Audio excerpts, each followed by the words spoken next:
el homenaje y el acto institucional del Ayuntamiento a los represaliados del año 36,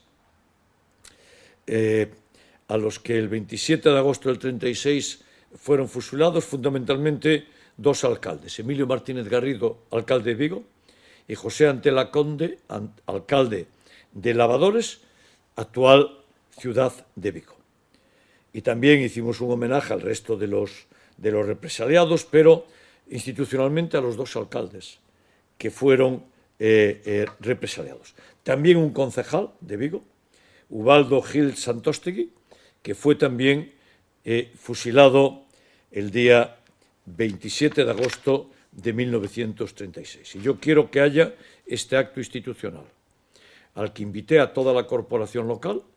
Algunos y algunas estuvieron y algunos y algunas no estuvieron. Vale. Esta es la situación y nosotros seguiremos haciendo el homenaje a alcaldes fusilados en el año 36 por ser demócratas, fusilados por haberse presentado en unas elecciones y haberlas ganado.